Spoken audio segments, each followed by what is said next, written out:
Özellikle polis selahiyetleri kanunundaki polisin çok ciddi bir şekilde takdir yetkisine sahip olması, silah kullanmadaki takdir yetkisinin tamamıyla kendisine bırakılmış olması karşısında bu olayların geliştiğini düşünüyoruz.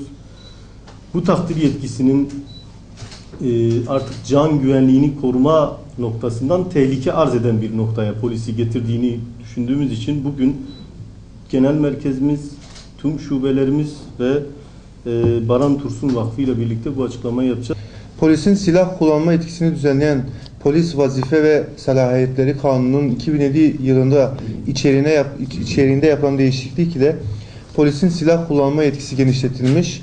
Dolayısıyla keyfi silah kullanımı artırılarak 2013 yılı itibariyle 28'i gözaltında olmak üzere 128 kişinin ölümüne neden olmuştur.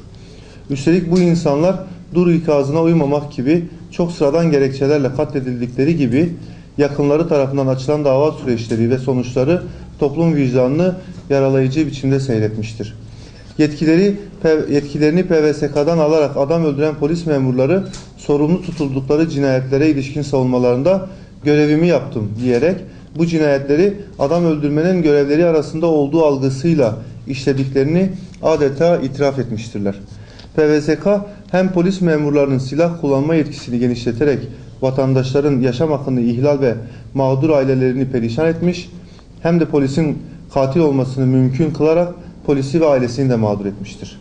Bu ülkede bireylerin kendi can emniyetini korumakla yükümlü memurlar tarafından sıradan gerekçelerle öldürülmüş olması kabul edilemez bir durumdur.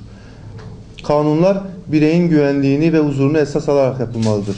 Ancak 128 kişinin güvenliklerini sağlamakla sorumlu olduğu devletin memurları tarafından öldürülmüş olmaları bu kanunu değiştirenlerin meseleleri güvenlik odaklı çözme yoluna gittiklerini göstermektedir.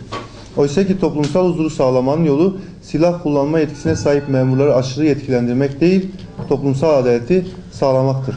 Sonuç itibariyle PVSK güvenliği sağlamak bir yana tüm vatandaşların can güvenliğini tehdit eder durumdadır.